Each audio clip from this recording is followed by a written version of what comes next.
ký kênh để nhanh chóng nhận được thông báo về video mới nhất và nhanh nhất. Hoàng Cảnh Du là nghệ sĩ nam có nhiều phim tồn nhất, tài nguyên luôn rất tốt, trong giới có quá ít loại hình nam nghệ sĩ cứng rắn như anh. Căn bản không có áp lực cạnh tranh, ít nhất còn 4 bộ phim đang chờ anh ấy đóng, đều là phim lễ vật dâng tặng, anh ấy còn có bộ điện ảnh đề tài giữ gìn hòa bình. Tạm định năm sau khai máy, Hoàng Cảnh Du khi quay phim rất thích đụng chạm các bạn diễn nữ của mình, điển hình là Ngô Cẩn Ngôn. Mỗi lần bị đụng chạm phía Ngô Cẩn Ngôn luôn chống cự kịch liệt, cắt cảnh lập tức né xa Hoàng Cảnh Du. Mà chuyện tình cảm của Địch Lệ Nhiệt Ba và Hoàng Cảnh Du liên tục lên hot search, đoàn đội hai bên khẩn cấp quan hệ xã hội để gỡ cái hot search cao nhất xuống. Trong tay cánh săn ảnh có bằng chứng khác nên studio không dám hành động thiếu suy nghĩ, chỉ có thể âm thầm xử lý. Fan Địch Lệ Nhiệt Ba đều yêu cầu studio của Nhiệt Ba mau chóng lên tiếng bác bỏ tin đồn. Nhưng kết quả lại chờ được tin tức hai người sẽ cùng đi tiệc cuối năm của Đài Đông Phương. Ngày 21, cư dân mạng đưa tin xe của Hoàng Cảnh Du xuất hiện ở phim trường Em là niềm kiêu hãnh của anh. Từ đó rộ lên tin đồn Hoàng Cảnh Du đến phim trường thăm Nhiệt Ba, ngay sau đó fan Nhiệt Ba làm rõ tin đồn, nói đó là xe của đoàn làm phim thuê riêng cho Nhiệt Ba. Không phải xe của Hoàng Cảnh Du, không có chuyện tới thăm nhau. Tuy nhiên ngay lập tức có người tung hình ảnh chiếc xe đó xuất hiện ở khách sạn nơi Hoàng Cảnh Du quay phim, Vương Bài. Fan Nhiệt Ba phản hắc lại thành vô tình chứng minh Nhiệt Ba đến phim trường thăm Hoàng Cảnh Du. Sự việc dẫn đến tranh luận kịch liệt trên mạng nhưng studio hai bên vẫn duy trì im lặng. Nếu Nhiệt Ba công khai tình cảm với người khác fan sẽ không phản ứng gay gắt như vậy, nhưng Hoàng Cảnh Du thì không thể. Hai bên vì hạnh phúc trong tầm tay mà xé nhau tan tác, nửa điểm cũng không nể mặt. Nếu giờ yêu nhau khác nào tự vả đâu, Hoàng Cảnh Du còn độc thân hay không? Từ việc bạo hành gia đình, kết hôn hay tiểu tam vẫn còn khá mơ hồ, Địch Lệ Nhiệt Ba luôn độc thân, các bạn đã hỏi vô số lần và tôi cũng đã trả lời vô số lần, Nhiệt Ba từng trả lời về chuyện này. Phía fandom của Nhiệt Ba cũng đã tuyên bố và tài khoản liên kết với phòng làm việc cũng đã làm rõ, ảnh chụp hình ở đoàn phim là Photoshop, biển số xe cũng là Photoshop và video gốc hiện đã khóa. Tất nhiên, studio luôn phớt lờ chuyện cá nhân của nghệ sĩ và không bao giờ phản hồi, việc chậm trễ cũng đủ để hình ảnh của nghệ sĩ đi xuống. Nhiều người cho rằng đây là ngầm khẳng định của phòng làm việc về mối quan hệ giữa hai người, nhưng điều này là vô cùng bất lợi cho tình trạng hiện tại của cả hai. Mà sau vụ Địch Lệ Nhiệt Ba đến thăm ban Hoàng Cảnh Du thì lại bị phát hiện thêm khi cùng ghi hình Hoàng Cảnh Du đã đứng 20 phút trên khán đài nghe Nhiệt Ba hát Chậm Chậm Thích Anh. Trong bài hát còn có một câu, chàng trai mê đắm đứng nhìn cô gái mặc váy trắng, nhân viên đài xoài cũng từng nói qua chuyện này. Hơn nữa, sau khi Nhiệt Ba bị fan cuồng điên cuồng cầu hôn, Hoàng Cảnh Du đã đem vệ sĩ của mình sang cho Nhiệt Ba. Hôm sau Hoàng Cảnh Du còn đăng bài phẫn nộ hành động của loại fan cuồng này. Địch Lệ Nhiệt Ba cuối năm nay ở Đài Đông Phương, đã spoil ảnh rồi nên có lẽ các bạn biết rồi. Hiện tại chưa có thông tin về Xuân Vãn, thêm nữa là xác suất thay đổi quá lớn, lịch trình của các minh tinh vẫn chưa được chốt hết, buổi tổng duyệt Xuân Vãn chắc là đầu tháng 2. Khi nào có tin sẽ nói sau. Truyền hình Đông Phương cũng có thể lấy được nhiệt. Hoàng Cảnh Du và Địch Lệ Nhiệt Ba lúc này đều đi cuối năm, tuy có nick V đỏ làm sáng tỏ cho chuyện Nhiệt Ba, nhưng không phải phòng làm việc nên thiếu uy tín và quyền hạn. Tình hình hiện tại vẫn khá hỗn loạn, nhiều người thổi tiếng gió hai người hẹn hò và ngầm thừa nhận. Nay còn phụ thuộc vào phòng làm việc của Nhiệt Ba có phản hồi hay không. Kim Thần Đặng Luân, hai người bây giờ tuyệt không có liên hệ gì, lúc chia tay hai bên huyên náo ầm ĩ, khiến fan hâm mộ hai bên cũng chướng mắt nhau. Kỹ năng đài từ của Đặng Luân rất tốt, nên trong giới phim ảnh trong các tiểu sinh trẻ tuổi coi như thêm lợi thế. Ngoài một số người có kim chủ nâng, sẽ có một số đạo diễn thuần túy coi trọng năng lực chuyên môn của anh ấy. Bộ phim Âm Dương Sư Tinh Nhã Tập do Đặng Luân và Triệu Hữu Đình đóng chính, khi được công chiếu có cư dân mạng repost Weibo của Đặng Luân, tôi rất thích bạn nhưng tôi không thích Quách Kính Minh.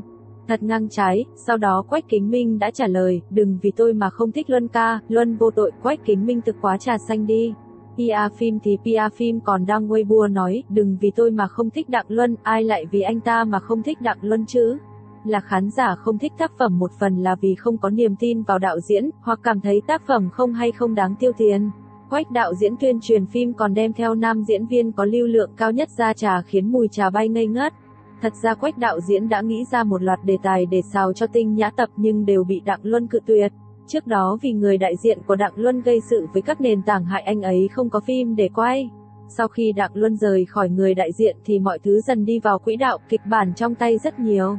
Đặng Luân quay phim rất nghiêm túc, không thích dùng chiêu trò để PR nên rất nhiều đạo diễn thích hợp tác cùng anh ấy. Quan hệ giữa Đặng Luân và La Vân Hy vẫn ổn chứ không tệ như bên ngoài đồn, tuy nhiên hai người cũng không thường liên hệ. Sự nghiệp cũng phát triển độc lập. Lúc trước khi chiếu bộ phim Hương Mật Tựa Khói Sương, hai người bị mắc ở trạng thái đối lập nên không có nhiều cơ hội đứng chung sân khấu. Hai người đều là kiểu tiểu sinh bạo muộn, không ở mức độ cạnh tranh kịch liệt cho nên nếu gặp gỡ cũng sẽ bình thường. Đặng Luân muốn tiếp tục hợp tác với Dương Tử nên đã đề cử cô ấy với một bộ phim, nhưng Dương Tử thấy không thích hợp nên đã từ chối. Bộ này nếu không có bất ngờ thì Đặng Luân sẽ hợp tác cùng Mạnh Mỹ Kỳ, anh ấy sẽ tiếp tục tham gia ghi hình show Thử Thách Cực Hạn mùa 7.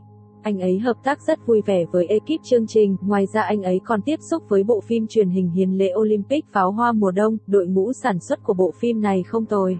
Đạo diễn của bộ phim là Trịnh Hiểu Long, trước mắt thì đoàn phim mời Đặng Luân và Lý Thấm đóng nam nữ chính, đây là lần thứ 3 bọn họ cùng nhau hợp tác, giữa Đặng Luân và Lý Thấm luôn có liên hệ. Từng bị đồn hẹn hò nhiều lần, chỉ là hai bên không thừa nhận, hiện tại hai người lại hợp tác trong một bộ phim truyền hình, đoàn đội của bọn họ càng sẽ không ra mặt giải thích tin đồn hẹn hò. Giữa hai người họ sẽ còn lên tin tình cảm mờ ám thường xuyên, hai người chung công ty quản lý, đều cần nhiệt độ, hiện tại phim của Đặng Luân đang chiếu tất nhiên là muốn xào một đợt nhiệt. Bộ phim tiếp theo Vương Nhất Bắc đang thảo luận là một phim điện ảnh văn nghệ, là của đạo diễn Hồng Kông, Vương Nhất Bắc và Nhạc Hoa sẽ gia hạn hợp đồng, chỉ cần đàm phán đạt thành nhất trí. Cậu ấy sẽ mở phòng làm việc riêng, hiện tại cậu ấy đang chung người đại diện với người khác trực thuộc công ty, có đoàn đội và người đại diện riêng biệt. Hợp đồng ký với công ty cũng sẽ không phải trao hết toàn quyền. Thật ra cậu ấy rất muốn chia tay công ty trong hòa bình nhưng công ty thì liên tục ám chỉ sẽ không để cậu ấy rời đi. Nên cậu ấy chỉ có thể lập studio riêng nhưng studio vẫn thuộc quyền quản lý của công ty, dù cậu ấy cuối năm rất bận rộn với các sự kiện và chương trình. Nhưng cậu ấy căn bản đều đã thu xếp ổn thỏa cả rồi, bộ phim Lạc Dương chia tổ quay, phần diễn của Vương Nhất Bác trong tổ đã sớm cân đối rồi, không phải quá nhiều. Phần lớn cảnh quay đã thu xếp sang đầu năm sau, vì vậy cũng không cần xin đoàn phim nghỉ quá nhiều, đều dựa trên lịch trình để điều chỉnh xong rồi. Từ ngày 18 cậu ấy có lịch ghi hình vài số cuối năm của Thiên Thiên Hướng Thượng, sau đó tham gia hoạt động thương hiệu ở Quảng Châu và Bắc Kinh, sau đó tham gia quay chụp quảng cáo. Cơ bản 2 năm nay cậu ấy cực kỳ bận rộn nhưng tới thời điểm hiện tại cũng thích ứng với nhịp làm việc này rồi, công ty đã có hạn chế về các sở thích riêng của cậu ấy. Nhưng bản thân Vương Nhất Bác cũng đã tự điều chỉnh lại quan hệ giữa sở thích và công việc của mình, cho nên công ty và ekip cũng không nói gì nhiều với những hạn chế cơ bản đấy. Tuy nhiên, Vương Nhất Bác quả thực vì sở thích nghiệp dư của cậu ấy nên đã bị trong nghề chỉ trích, nếu không thì công ty cũng không muốn can thiệp quá nhiều vào đời tư của cậu ấy. Hiện tại, cân đối các việc là ở bản thân Vương Nhất Bác, chỉ cần cậu ấy sắp xếp tốt thì chuyện gì cũng dễ nói. Hữu Phỉ chiếu được 2 ngày. Trên mạng hầu như toàn fan khen ngợi diễn xuất của Vương Nhất Bác, tuy nhiên người qua đường cũng không phải đều ưng ý với diễn xuất của Vương Nhất Bác. Thậm chí còn có không ít cư dân mạng diss Vương Nhất Bác dám PR diễn xuất, marketing hơi lố, có ngày lật xe. Sau đó không lâu Vu Chính cũng bắt đầu bóng gió lên tiếng, ý nói diễn xuất của các tiểu thì tươi hiện tại cũng xem nhau. Bản thân không nên đặt yêu cầu quá cao với họ, trước đấm sau xoa, ám chỉ Vương Nhất Bác không có diễn xuất. Trước đây cậu ấy đã bị nói mặt liệt trong Trần Tình Lệnh, khi phim chiếu độ hot không bằng Tiêu Chiến, nguyên nhân cũng do diễn xuất không được công nhận. Bây giờ ở Hữu Phỉ, diễn xuất có tiến bộ hơn lúc trước nhưng vẫn là chưa đủ, hiện tại bên ngoài ít diss diễn xuất của cậu ấy là có 2 nguyên nhân. Một là fan Vương Nhất Bác tuyên truyền cho cậu ấy rất có khả năng tẩy não, hai là vấn đề của bộ phim này rất nhiều. Vì thế diễn xuất của cậu ấy không phải điểm duy nhất bị diss, một trong những vấn đề của bộ phim này là dù được đầu tư 700 triệu nhưng kỹ xảo lại chưa tới 5 xu. Hữu Phỉ phát sóng, fan Vương Nhất Bác vì tuyên truyền cho tác phẩm của idol cũng dẫn đến một số phản ứng trái chiều. Một fan của Vương Nhất Bác là giáo viên đã ngang nhiên mở phim cho học sinh xem trên lớp.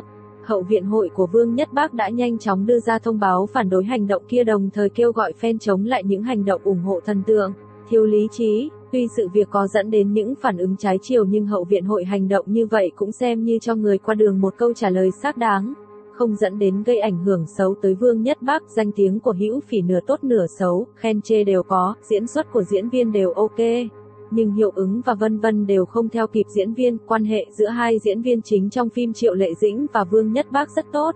Cậu ấy mua rất nhiều đồ chơi cho con trai cô ấy, còn cô ấy coi Vương Nhất Bác như em trai, còn giới thiệu một số nhà đầu tư cho cậu ấy, tất cả đều là chỗ đáng tin cậy. Triệu Lệ Dĩnh thật tốt, đoàn đội Vương Nhất Bác gần đây giúp cậu ấy tiếp xúc bộ tướng Môn Độc Hậu, chuẩn bị ký kết, dự kiến là phiên 2. Bộ phim Băng Vũ Hỏa do Trần Hiểu và Vương Nhất Bác đóng chính dự kiến sẽ lên sóng vào tháng 1 trên đài Hồ Nam và Youku. Nhiều nguồn đã cho biết xếp hạng của những ngôi sao nổi tiếng sở hữu nhan sắc đẹp nhất trong năm qua, cả Tiêu Chiến và BTS đều có mặt, nhưng ai mới thực sự là người được đánh giá cao nhất? Ngày 28 tháng 12 vừa qua, TC Candler đã công bố 100 gương mặt đẹp trai nhất năm 2020. Được biết, đây danh sách khá uy tín đã được xuất bản mỗi năm kể từ năm 1990 đến nay. Cuộc bình chọn không chỉ gói gọn trong những người nổi tiếng mà còn có cả những người bình thường, dựa trên tiêu chí về văn hóa, phong cách sống, nghề nghiệp và mức độ nổi tiếng.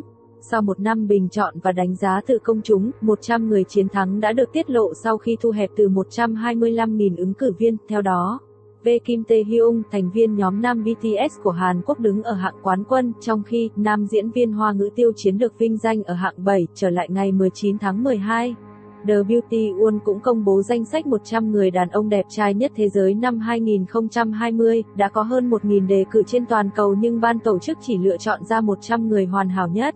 Điều quan trọng nhất là tiêu chí lựa chọn, không phải tất cả người hâm mộ bình chọn mà là các giám khảo chuyên môn tham gia tuyển chọn. Cơ chế tính điểm, 30% bình chọn từ người hâm mộ, 50% được tính dựa trên tỷ lệ khuôn mặt, 20% còn lại là tiêu chuẩn vẻ đẹp toàn cầu, hình thể, sức hút, trí tuệ, công việc nhân đạo, tiêu chuẩn toàn cầu trong năm. Theo kết quả, Tiêu Chiến đứng ở vị trí quán quân và BTS đứng ở hạng thứ hai. Đầu tháng 10, TKG đã công bố danh sách 100 gương mặt đẹp trai nhất châu Á Thái Bình Dương 2020. Kết quả được thống kê từ các lượt share Weibo và lượt thích trên Instagram. Kết quả cho thấy Tiêu Chiến đứng đầu và BTS đứng hạng 10. Vào tháng 8, The Economy Daily phát hành danh sách top 55 nam ngôi sao nổi tiếng có gương mặt xinh đẹp trong ngành công nghiệp thời trang châu Á. Được biết, các chuyên gia trong ngành từ nhiều lĩnh vực, bao gồm các nhiếp ảnh gia chuyên nghiệp, nhà thiết kế, nghệ sĩ trang điểm và stylist, đã dành 3 tháng để tranh luận và thảo luận về những ngôi sao châu Á nào sở hữu khuôn mặt đẹp nhất về trong phong cách thời trang. Kết quả như sau: BTS đứng hạng nhất và Tiêu Chiến đứng hạng 2, với kết quả xếp hạng từ nhiều nguồn tin khác nhau. Theo bạn, BTS hay Tiêu Chiến mới thực sự là nam nghệ sĩ đẹp trai nhất năm 2020?